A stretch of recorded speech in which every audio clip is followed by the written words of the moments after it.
Hi, welcome to సత్యఎస్ academy. So మనం ఈరోజు ఏపీపీఎస్సీ గ్రూప్ 2 మెయిన్స్కి సంబంధించి ముఖ్యాంశాలు డిస్కస్ చేద్దాం. సో చాలామందికి అసలు ఎగ్జామ్ జరుగుతుందా లేదా, పోస్ట్ పోన్ అవుతుందా, లేదా జూలై 28 నాడే ఎగ్జామ్ కండక్ట్ చేస్తారా అనే సందేహం ఉంది. దాని గురించి సో గవర్నమెంట్ మారిందన్న విషయం మీ అందరికీ తెలిసిందే. ఇప్పుడు ఏపీ అకాడమీకి ఏం చదవాలి, ఇతర అప్డేట్స్ పరిస్థితి ఏంటి, వాటిని ఏ విధంగా ఫాలో అవ్వాలన్నది చూద్దాం. నెక్స్ట్ ఇండియన్ ఎకానమీకి సంబంధించి కేంద్రం బడ్జెట్ ఎప్పుడు వస్తుంది, సో అది మన ఎగ్జామ్ టైంకి అందుకుంటామా లేదా ఎగ్జామ్ జరిగితే, సో దీనికి సంబంధించిన అంశాలు ఏంటన్నది ఒక్కొక్కటి పరిశీలన చేద్దాం. సో నిన్న న్యూస్ పేపర్లో మీరు చూశారు, 14th జూన్ 2024 ఈనాడు దాంట్లో ఏపీపీఎస్సీని ప్రక్షాళన చేస్తారా, chairman and members. Same TGPSC Telangana government public service commission, అక్కడ ఏ విధంగా అయితే గవర్నమెంట్ మారిన తర్వాత ఈ స్ట్రక్చర్ ఏదైతే మార్పులు చేశారో అదేవిధంగా ఉంటుందా అనేది చాలా మంది సందేహాలు కూడా వ్యక్తం అవుతున్నాయి. సో ఇట్లా ఈ వీళ్ళ స్ట్రక్చర్నే ఉన్నిచ్చి ఎగ్జామ్కి వెళ్తారా. సో ఇది కూడా $1 మిలియన్ క్వశ్చన్గా మారిపోయింది. ఒక్కొక్కటి పరిశీలన చేసుకుంటూ వెళ్దాం. ఫస్ట్ పాయింట్, ఇంకా అధికారికంగా పోస్ట్ పోన్ అనే మాట పబ్లిక్ సర్వీస్ కమిషన్ నుంచి రాలేదు. ఆ కారణం చేత అటువంటి నోటిఫికేషన్ ఏదైనా వచ్చే వరకు జూలై 28 నాడు మెయిన్స్ జరుగుతుంది అని కన్సిడర్ చేసి మనం వెళ్ళవలసి ఉంటుంది. పోస్ట్ పోన్ కానీ లేదా ఇంకోటి కారణాలు మనం ఇప్పుడు చెప్పుకోకూడదు. సో 28వ తారీఖు ఎగ్జామ్ జరుగుతుంది అంతే. సో దానికి సంబంధించి మనం అన్ని క్లాసెస్ మీకు అవైలబుల్ ఉన్నాయి. ఏపీ హిస్టరీ కానీ, పాలిటీ క్లాసెస్ ఉన్నాయి, ఎకానమీ క్లాసెస్ ఇచ్చాను, ఏపీ ఎకానమీ క్లాసెస్ కూడా ఇవ్వటం జరిగింది, సైన్స్ అండ్ టెక్నాలజీ పూర్తి స్థాయిలో మనము ఇవ్వటం జరిగింది. వీటికి సంబంధించి మెటీరియల్ కూడా ఇవ్వటం జరిగింది. సో దానినే మీరు రివిజన్ చేసుకుంటూ ఉంటారు. ఇది ఎగ్జామ్ జరిగితే పరిస్థితి. సో ఎగ్జామ్ జరుగుతుంది అనుకునే ఇప్పుడు ఎవరైతే సీరియస్ క్యాండిడేట్లు ఉన్నారో వాళ్ళ ప్రిపరేషన్ని చేసుకుంటారు. సో ఇలాంటి సమయంలో ఏపీ ఎకానమీ ఇప్పుడు జగన్ గారి ప్రభుత్వం ఉన్నప్పుడు ఆయన పథకాలు అవన్నీ కూడా ఉండటం జరిగింది. ఇప్పుడు ప్రభుత్వం మారింది కాబట్టి చాలా వరకు దాన్ని అవుట్డేట్ అయినట్టుగానే పరిగణలోకి తీసుకుంటాం. సింపుల్ కామన్ లాజిక్, ఇప్పుడున్న కొత్త ప్రభుత్వము అలయన్స్ గవర్నమెంట్ ఎన్డీఏది, టీడీపీ, జనసేన, బీజేపీతో ఉన్నది. వీళ్ళు ఆ పాత డేటా జగనన్న అమ్మఒడి, జగనన్న గోరుముద్ద ఇట్లా పథకాల మీద వస్తాయని అయితే నేను అనుకోను, గవర్నమెంట్ మారింది కాబట్టి. సో ఆ కోణంలో ఏపీ ఎకానమీలో డ్రాస్టిక్ చేంజెస్ అయితే మనం చేసుకోవాలి. మరి దీనికి సంబంధించి కంటెంట్ అయితే రెడీగా లేదు. అందుకని గవర్నమెంట్ ఫామ్ అయిందే ఇప్పుడు, ఇంకా వాళ్ళు శాసనసభ సభ్యులుగా ప్రమాణ స్వీకారం చేయాలి, దాని తర్వాత బడ్జెట్ అనేది పెట్టుకోవాలి, దాని తర్వాత గవర్నమెంట్ కార్యకలాపాలు అన్నది జరుగుతూ వస్తాయి. ఇప్పుడు కేవలం ప్రమాణ స్వీకారాలు అయినాయి, అలొకేషన్స్ జరిగినాయి మినిస్ట్రీస్. కానీ ఈ మీన్ టైంలో ఇప్పుడు కొత్తగా ఏర్పడిన ప్రభుత్వము 4 వైట్ పేపర్స్ని ప్రకటిస్తామని చెప్పారు. సో ఆంధ్రప్రదేశ్ ఏపీ ఎకానమీకి సంబంధించి పరిస్థితి ఏ విధంగా ఉన్నది, ఆంధ్రప్రదేశ్ అప్పుల పరిస్థితి ఏ విధంగా ఉన్నాయి, వివిధ రంగాలు ఏ స్థానంలో ఉన్నాయి అని వైట్ పేపర్స్ని వీళ్ళు ప్రకటిస్తామని చెప్పారు. సో ఇప్పుడు కొత్తగా ఏం చదవాలి అంటే దీనికి ఎక్కువ ప్రాధాన్యత ఉంటుంది. అది కూడా నేను జూలై 28 ఎగ్జామ్కి మాత్రమే చెప్తున్నాను. ఫర్దర్ ఏంటన్నది ఫర్దర్ చూద్దాం. సో జూలై 28 నాటికి ఈ ఏదైతే వైట్ పేపర్స్ ప్రజెంటేషన్ చేస్తారో అది ఒకటి ఇంపార్టెంట్. అదేవిధంగా ఎన్టీఆర్ భరోసా అని అవి రావటం జరిగింది కదండి, స్కీమ్స్, పెన్షన్ అట్లాంటివి. సో లేటెస్ట్ స్కీమ్స్ మీద మనం ఫోకస్ చేయాలి. ఒకవేళ పోస్ట్ పోన్ అయితే దానికి సంబంధించి అప్పుడు నేను ఏ విధంగా మన అప్రోచ్ ఉంటుందో మీకు తెలియజేస్తాను. సో ప్రస్తుతానికి సంబంధించి ఏపీ ఎకానమీకి పాతది ఒట్టిగా ఆ విధంగా పైపైన చూసుకొని ఉండండి. బట్ ఇక్కడ ఒక 5% మాత్రమే ఇంపార్టెన్స్ ఇస్తారు. 95% ఏపీ ఎకానమీ ఇంపార్టెన్స్ అంతా కూడా దీని మీద మాత్రమే ఉంటుంది. First point. దాంతోపాటు సైన్స్ అండ్ టెక్నాలజీ ఏం చదవాలండి? సైన్స్ అండ్ టెక్నాలజీకి మనము చాలా ఇన్డెప్త్గా ఇచ్చాను. మీకు ఎక్కడ దొరకని సమాచారం కూడా ఎగ్జామ్ని దృష్టిలో పెట్టుకొని ఎగ్జామినర్ ఏ విధంగా అడుగుతాడని వివిధ వెబ్సైట్ల నుంచి తీసుకొని, ప్రెస్ ఇన్ఫర్మేషన్ బ్యూరోస్ నుంచి తీసుకొని, గవర్నమెంట్ డాక్యుమెంట్స్ నుంచి తీసుకొని మీకు కంప్లీట్గా 5 యూనిట్లకి సంబంధించి సమాచారం ఇచ్చాను. దానికి సంబంధించిన కరెంట్ రిలేటెడ్ ఆస్పెక్ట్స్ని కూడా నేను కరెంట్ అఫైర్స్లో చెప్పాను, సపరేట్గా కూడా అందించాను. గత 2 నెలల నుంచి ఎలక్షన్ కోడ్ ఉన్నందువలన ప్రభుత్వం ఎటువంటి అప్డేషన్స్ అన్నది ఉండవు. సో మనం దాదాపు ఈ 2 నెలల్లో ఒక 100 కరెంట్ రిలేటెడ్ అని, ఎస్ఎన్టీ అని ఇవన్నీ చదివినా కానీ మహా అంటే 1 2 ఏవో వస్తే రావచ్చు, కానీ పెద్దగా అయితే ఉండవు. సో ఇప్పటివరకు నేను మీకు ఏవైతే ఇచ్చానో వాటి నుంచి మాత్రమే ప్రశ్నలు మీరు ఎక్స్పెక్ట్ చేసుకోవచ్చు. అది కూడా నేను జూలై 28 ఎగ్జామ్ని దృష్టిలో పెట్టుకొని చెబుతున్నాను. దాని తర్వాత ఒకవేళ ముందుకు వెళ్తే ఎగ్జాము అప్పుడు ఏ విధంగా మన అప్రోచ్ ఉండాలి. ఇక దాని తర్వాత science and technology ministry form అయిపోయిందండి. ఇక ఇక్కడ నుంచి వచ్చేవి ఏమైనా ఉంటే ఇంపార్టెంట్స్ అవన్నీ కూడా వస్తాయి. సో ఏమన్నా కరెంట్ రిలేటెడ్ మీకు జూలై 28 వరకు సైన్స్ అండ్ టెక్నాలజీ రిలేటెడ్ ఉంటే అవి నేను అందిస్తాను. ఇప్పుడు ఉన్నవి చదవండి 1-2 సార్లు. ఏమన్నా వస్తే ఇచ్చేవి మాత్రం చదవండి. సేమ్ అదే ప్యాటర్న్లో ఇండియన్ ఎకానమీ కూడా చదువుతారు. సో ఉన్నంతవరకు చదవటమే. అక్కడ 2.5 నెలల నుంచి గవర్నమెంట్ ఏమి వర్కింగ్ లేదు, కేవలం పొలిటికల్గా ఎలక్షన్ కోడ్ వీటిలోనే ఉన్నది. సో ఇప్పుడు కొత్తగా గవర్నమెంట్ ఫామ్ అయింది, థర్డ్ మోడీ 3.0. వీళ్ళు కేంద్రంలో బడ్జెట్ని జూలై 21 నాడు ప్రవేశపెడతామని తెలియజేశారు. సో ఇది ఎగ్జాక్ట్ డేటా కాదా అన్నది తెలియదు, టెంటేటివ్ డేటు. ఈ టెంటేటివ్ డేట్లో ప్రాబబ్లీ దీనికి ఒక 2-3 రోజులు అదే ఉండొచ్చు, లేదా జూలై 21కే ఉండొచ్చు. మన ఎగ్జామ్ మాత్రం జూలై 28. ఒకవేళ ఈ సమయంలో కానీ బడ్జెట్ వస్తే జూలై 21 నాటికి మనము 28 ఎగ్జామ్కి ఏదైతే ఉందో దానికి పెద్దగా ఉపయోగం ఉండదు. అప్పటికే క్వశ్చన్ పేపర్ అయిపోతుంది. వీళ్ళు 21 పెట్టి 22 నాడు అది బయటికి వచ్చి దాని మీద చర్చ జరిగి ఇంకొక 6 రోజులే ఉంటుంది. జస్ట్ పైపైన చూసుకుంటాం. ఆ విధంగా ఇండియన్ ఎకానమీ మీకు ఒకవేళ వస్తే ఆ విధంగా ఉపయోగపడుతుంది. సో పెద్ద ప్రభావం ఏమీ ఉండదు. ఈ కేంద్రం వచ్చిన బడ్జెట్ తర్వాత మాత్రమే రాష్ట్ర ప్రభుత్వం బడ్జెట్కి వెళ్ళే అవకాశాలు ఉంటాయి. కేంద్రం నుంచి రాష్ట్రానికి ఎన్ని నిధులు వస్తాయి, రాష్ట్రానికి ఎన్ని నిధులు వస్తాయి చూసుకొని దానికి అనుగుణంగా వీళ్ళు బడ్జెట్ రూపొందించడానికి అవకాశం ఉంటుంది. ఒకవేళ అలా కాకుండా వీళ్ళు ముందస్తుగానే బడ్జెట్కి వెళ్తే సో ఆ రాష్ట్ర బడ్జెట్ ఏదైతే ఉంటుందో వాళ్ళు ప్రవేశపెట్టేది అది డిస్కస్ చేస్తాము జూలై 28 ఎగ్జామ్ని దృష్టిలో పెట్టుకొని. ఒకవేళ కేంద్రం తర్వాత రాష్ట్ర ప్రభుత్వ బడ్జెట్ కానీ వస్తే ఇక రాష్ట్ర బడ్జెట్ కూడా ఎగ్జామ్ పాయింట్ ఆఫ్ వ్యూలో పెద్దగా ఏమీ ప్రభావం చూపదు. కేవలం బేసిక్స్ మీద ఏమన్నా అడిగితే అడగచ్చు, చూద్దాం దాని పరిస్థితి ఏంటని. సో ఇది ఏపీ ఎకానమీకి సంబంధించి మీ అప్రోచ్ ఏ విధంగా ఉండాలి, దానికి మీ ఆన్సర్. వైట్ పేపర్స్ మీద దృష్టి ఎక్కువ పెడతారు. ఇక జిఎస్డిపి అంటే ఏంటి, రాష్ట్రంలో తలసరి ఆదాయం అంటే ఏంటి, అవన్నీ రొటీన్, అవన్నీ మీరు చూసుకోవాల్సింది మనం చెప్పుకున్నవి కూడా. ఈ విధంగానే ప్రశ్నపత్రం ఉంటుంది AP economy. Science and technology మీకు ఇచ్చినవి పర్ఫెక్ట్గా చదివితే 75కి 75 అని నేను అనను, అది కరెక్ట్ కూడా కాదు. మంచి స్కోర్ అయితే మీరు పొందగలుగుతారు.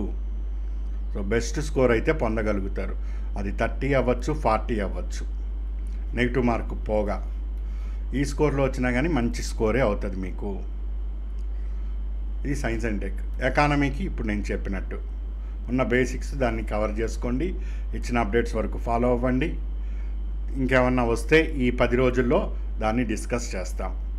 సో ఇంకా వీళ్ళు ప్రమాణ స్వీకారాలు చేయాలి, గవర్నమెంట్ నిర్ణయించుకోవాలి, చాలా ఉంది. క్యాబినెట్ మీటింగ్ అవ్వాలి, చాలా ఉంది అధికారికంగా డేటా రావటానికి.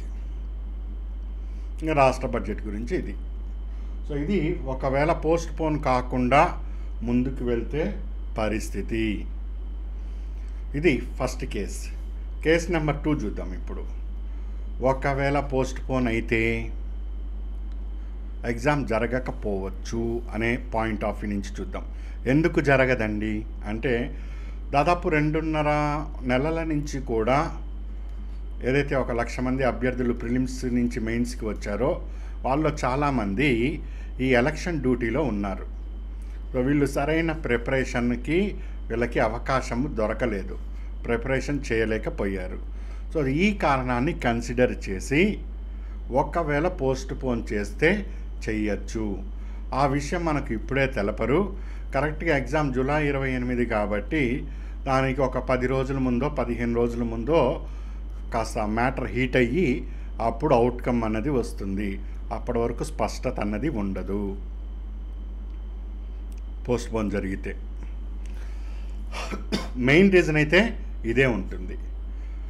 ఇక హిడెన్ రీజన్స్ అంటాం, అంటే మనకు ఆ రీజన్స్ బయటికి చెప్పుకోవటానికి ఉండవు, కానీ మెయిన్ ఫ్యాక్టర్స్ అవి కూడా ప్లే చేస్తాయి.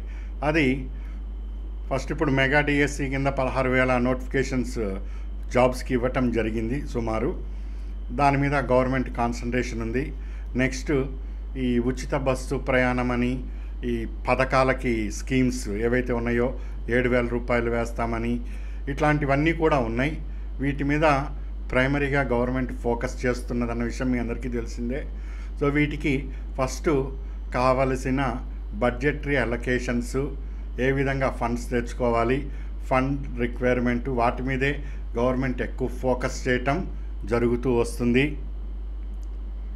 సో ఈ కారణాలుగా ఇప్పుడు గవర్నమెంట్ మళ్ళీ గ్రూప్ 2కి వెళ్తే మళ్ళీ దీన్ని రిక్రూట్మెంట్ చేయాలి, దాని తర్వాత ట్రైనింగ్ ప్రోగ్రాము, ట్రైనింగ్ తర్వాత పోస్టింగు, ఇదంతా కూడా మనీ పరంగా కాస్త ఎక్స్పెండిచర్ పాయింటర్లోనే కనిపిస్తున్నది. ఇవంతా ఇప్పుడు బర్డెన్ ఆల్రెడీ ఎంత లోటు ఉన్నామో తెలవదు అని ప్రభుత్వం అంటున్నది, ప్రస్తుత ప్రభుత్వం. వాటిని దృష్టిలో పెట్టుకొని ఇది కొద్దిగా ముందుకు తీసుకెళ్దామా అని రాజకీయ కోణంలో ఆలోచిస్తారని నేను చెప్పట్లే. ఇవి కేవలం ఊహాగానాలు మాత్రమే, వీటిని ఎవరు పరిగణలోకి తీసుకోవద్దు. యాక్చువల్గా ఇది నేను చెప్పటం కన్నా కూడా నాకన్నా ఈ విషయాలు మీకే ఎక్కువగా తెలుసు. మీరే దీని మీద ఇంకా లోతుగా కూడా చెప్పగలుగుతారు. రాష్ట్ర పరిస్థితి ఏంటి, అసలు వెళ్తుందా వెళ్ళదా గవర్నమెంట్, ఈ విషయాలు చాలామంది అభ్యర్థులు ఇచ్చిన ఫీడ్బ్యాక్ని దృష్టిలో పెట్టుకొని నేను కూడా ఇవి మాట్లాడటం జరుగుతూ వస్తుంది. న్యూస్ పేపర్లు, ఇతర మీడియాని దృష్టిలో పెట్టుకొని ఈ విషయాలు ఇస్తున్నా. సో అధికారికంగా పబ్లిక్ సర్వీస్ కమిషన్ చెప్పలేదు కాబట్టి తెలిసినా తెలవకపోయినా మనం దీని మీద సైలెంట్గానే ఉంటాము. ఇది హిడెన్ ఫ్యాక్టర్స్గానే కన్సిడర్ చేస్తాము. కొన్నిసార్లు హిడెన్ ఫ్యాక్టర్సే 99% కరెక్ట్ అవుతూ ఉంటాయి. సో పబ్లిక్గా మనం అన్నీ డిస్కస్ చేయలేము. సో ఇప్పటికే మీ మైండ్లో ఒక ఆలోచన అనేది తిరుగుతూ ఉంటుంది కదా, అదిగా అట్లా విధంగా కొనసాగిస్తారన్న విషయం మీకు తెలిసిందే. సో పబ్లిక్గా మనం చూపించే కారణం మాత్రం ప్రిపరేషన్కి సరైన సమయం లేదన్న విషయము మనం తెలియజేస్తున్నాం. ఈ కారణంగా ఒకవేళ పోస్ట్ పోన్ అయితే అవ్వచ్చు. ఇది సో 2 ఫ్యాక్టర్స్ నేను విశ్లేషణ చేస్తున్నాం. దీనికి ఎక్కువ అధికారికంగా మనం దీనికి సపోర్ట్గా ఉంటాం. సో ఇదిగా మీరు విశ్లేషణ చేసుకుంటే తెలుస్తున్నది. అటువంటి సందర్భంలో సో మళ్ళీ సైన్స్ అండ్ టెక్నాలజీ అప్డేట్స్కి వెళ్ళాలి, మళ్ళీ ఎకానమీ అప్డేట్స్కి వెళ్ళాలి, మళ్ళీ ఇంకా ఇక్కడ ఏమన్నా అప్డేట్స్ ఉంటే వాటిని కూడా చేసుకోవాలి. సో ఇప్పటికే మనం గత 5 సంవత్సరాల నుంచి ఎటువంటి ఎక్స్ట్రా ఫీ లేకుండా అభ్యర్థులకి సర్వీస్ ఇస్తూ వస్తున్నాం. సో అన్ని సంస్థలు 1 సంవత్సరం నుంచి ఎక్కడ ఇవ్వట్లేదండి. అయినా కానీ మనం వీళ్ళు ఇస్తున్నారా ఇవ్వట్లేదా అన్నది కన్సిడర్ చేయకుండా, నేను ఆర్థికంగా ఎన్ని ఇబ్బందులు ఎదుర్కొన్నా కానీ మనం సర్వీస్ అయితే ఇస్తూ వచ్చాము. సో జూలై 28 మన టార్గెట్. సో అప్పటి వరకు కూడా నేను మీకు ఈ సర్వీస్ అప్డేట్స్ కానీ ఏమన్నా ఉంటే అవన్నీ కూడా అందజేయటం జరుగుతుంది. ఒకవేళ బై సపోజ్ ఏమైనా పోస్ట్ పోన్ అయితే మాత్రం ఇప్పటికే మనం ఫైనాన్షియల్గా బాగా డెప్ట్లోకి వెళ్ళిపోయాం. కళ్ళు మూసుకుంటే 5 సంవత్సరాలు అయిపోతుంది, అది కరెక్టే, అందులో డౌట్ లేదు. 5 సంవత్సరాలు గిర్రమని తిరిగిపోయింది. కానీ ఒక్కొక్క రోజు ఇక్కడ సర్వర్ మెయింటైన్ చేయటానికి కానీ, మీరే చాలామంది ఇక్కడ ఉద్యోగస్తులు ఉన్నారు. ఒక 2 నెలలు మీకు శాలరీ లేకపోతే పరిస్థితి ఏంటో ఆలోచించండి. సో ఇక్కడ 5 సంవత్సరాల నుంచి కళ్ళు మూసుకొని ఇన్స్టిట్యూషన్ అయితే రన్ చేయలేము. సో ఇప్పటికే సర్వర్ మెయింటెనెన్స్ ఇవన్నీ కూడా అదిరిపోతున్నాయి. అప్పుడు అయినా కానీ అభ్యర్థులు నష్టపోకూడదని డెప్ట్లో ఉన్నా కానీ కంటిన్యూ చేయటం జరిగింది. సో జూలై 28 వరకు నా శాయశక్తిలో ఇవ్వగలిగినంత మీకు ఇవ్వటం జరుగుతుంది. ఒకవేళ పోస్ట్ పోన్ అయితే మాత్రమండి ఫర్దర్గా మీరు రెన్యువల్ చేసుకున్న వాళ్ళకి సర్వీసులు అందజేయటం జరుగుతుంది. కాస్త అందరూ కూడా రెన్యువల్ చేసుకోండి. సో దానికి ఏంటి ప్రొసీజర్ అది కూడా చెప్తాను. ఒకవేళ పోస్ట్ పోన్ అయితే, లేకపోతే జూలై 28 తోటే మనము బయటపడిపోతాం ఈ టెన్షన్ల నుంచి. సో 5 సంవత్సరాలు అవుతుందండి. అసలు క్షణం తీరిక లేదు, దమ్మిడి ఆదాయం లేదు అన్నట్టుగా అయిపోయింది మా పని.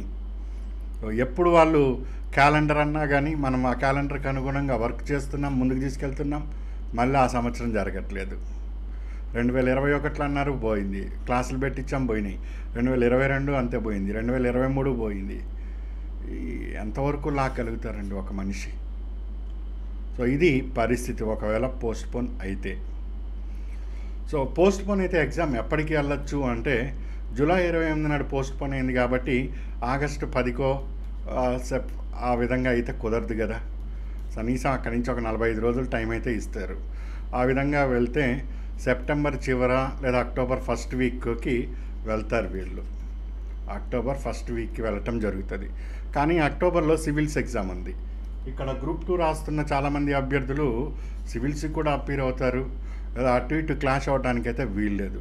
సో అక్టోబర్ నవంబర్లో సివిల్స్ ఎగ్జామ్స్ని దృష్టిలో పెట్టుకొని కొద్దిగా ఈ ఏరియాల్లోకి మెయిన్స్ వెళ్ళటానికి అవకాశం ఉండవచ్చు అని మాత్రమే నేను చెప్తున్నాను. ఉంటుందని నేను చెప్పట్లేదు. అన్నీ కూడా ఏమి భవిష్యత్తు చెప్పడానికి నేనేమి ఇక్కడ రామచిలకని పక్కన పెట్టుకొని చిలక జ్యోతిష్యం చెప్పలేను. ఈ కారణంగా చూద్దాం, వెయిట్ అండ్ సీ. అప్పటి వరకు ఏం జరుగుతుంది ఫర్దర్ అన్నది మనం ఒక్కొక్క స్టెప్ జరుగుతున్నప్పుడు మాత్రమే అంచనాకి వెళ్ళగలుగుతాం. ఒకవేళ పోస్ట్ పోన్ జూలై 28 అయిపోయి వీళ్ళు నెక్స్ట్ ఎగ్జామ్ డేట్ ఎప్పుడు ఇస్తారో చూసుకొని దానికి అనుగుణంగా ఏ విధంగా ప్లాన్ చేసుకోవాలి, ఎస్ఎన్టీ ఎట్లా, ఎకానమీ అప్డేట్స్ ఎట్లా, ఏపీ ఎకానమీ ఎట్లా, ఈ అప్డేట్స్ని ఏ విధంగా ప్లాన్ చేసుకోవాలి, దీనికి థియరీ డిస్కస్ చేసుకుంటూ వెళ్దామా లేదా బిట్స్ టెస్ట్ బిట్స్ రూపంలో చేసుకుంటూ వెళ్దామా, వెళ్తే ఎన్ని బిట్లు చేసుకుందాం, అవన్నీ కూడా మనకు ఫర్దర్గా వచ్చే డేట్ని దృష్టిలో పెట్టుకొని నేను ప్లాన్ చేసుకుంటాను. అది కూడా రెన్యువల్ చేసుకుంటే నేను సహకరించగలుగుతా. లేదంటే నేను ఇప్పటికే పార్ట్ టైంగా డిఫరెంట్ వర్కులు చేసుకుంటూ రన్ చేసుకుంటున్నాను. నేను ఇంతవరకు అయితే చేయగలుగుతాను.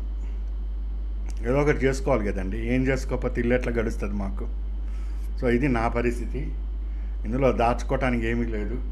ఓపెన్గా మీ కళ్ళ ముందే కనిపిస్తున్నది.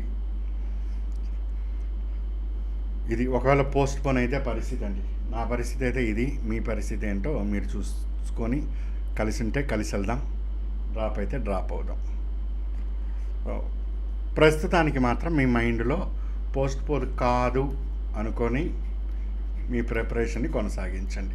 ఎందుకంటే అధికారికంగా ఏదైనా స్టేట్మెంట్ వచ్చే వరకు కూడా మనము అధికారికంగా ఏది పోస్ట్పోన్ అవుతుంది అనే మాటని ఉపయోగించడానికి బాగోదు, సరిపడదు మన స్థాయికి. అందుకని నా పాయింట్ ఆఫ్ వ్యూలో పోస్ట్పోన్ కాదు అని నేను అనుకుంటున్నా. అది ఎంతవరకు జరుగుతుంది లేదు అన్నది అది మీకు తెలుసు, నాకు తెలుసు. దైవాధీనం, అది ముందుకెట్టబోతే అట్లా. సో ఏదన్నా ఇంకా జాబ్లో ఏమైనా సెలవు పెట్టి అట్లా కూర్చొని ఉంటే కాస్త ఆఫీస్కి కూడా వెళ్తూ ఉండండి, అప్పుడప్పుడు కనిపిస్తూ ఉండండి ఆఫీసుల్లో. ఇంకేమన్నా మీరు పనులు చేసుకొని పార్ట్ టైం అట్లాంటివి ఉంటే అవి కూడా చేస్తూ ఉండండి, చేస్తూ చదవండి. అంతేగాని అన్నీ పక్కన పెట్టి ఇప్పుడు బుక్స్ ముందు పెట్టుకొని దాన్ని గీక్తూ ఉంటే చూసాం కదా కళ్ళ ముందు. ఒక్క కళ్ళు మూసుకొని తెరిచే లోపల 5 ఏళ్ళు అయిపోతున్నది. ఇంకా అట్లా ఇంకా మునుగుతాము. ఆదాయ మార్గాలు చేతిలో పెట్టుకోండి. ఆదాయ మార్గాలు లేకుండా ఉంటే చాలా కష్టము. అది పెట్టుకుంటూ రివిజన్ చేయండి. జరిగితే ముందుకెళ్తాం, జరగకపోతే దానికి అనుగుణంగా వెళ్తాం. సో ఇది నేను కమ్యూనికేట్ చేయదలుచుకున్నది. ఇంకా ఏమన్నా ఫర్దర్ ఇష్యూస్ ఉంటే దాన్ని నేను మీకు కమ్యూనికేట్ చేస్తాను. సో అప్డేట్స్ అంటూ ప్రత్యేకంగా ఏవి లేవు అక్కడ. ఎగ్జామ్ పాయింట్ ఆఫ్ వ్యూలో ఏమన్నా ఉంటే అవి నేను మీకు తప్పకుండా అందజేస్తాను. ఆల్ ది బెస్ట్ అండి. ఎవరు అధైర్యపడద్దు. మీ పనులు చేసుకుంటూ రూపాయి సంపాదించుకుంటూ అప్పుడు ప్రిపరేషన్లో ఉండండి. ఆర్థికంగా ఇబ్బందులు ఎదుర్కోరు, లేకపోతే ఇది స్ట్రెస్ చాలా ఉంటుంది దీనికి. ఆల్ ది బెస్ట్ అండి అందరికీ. Good luck.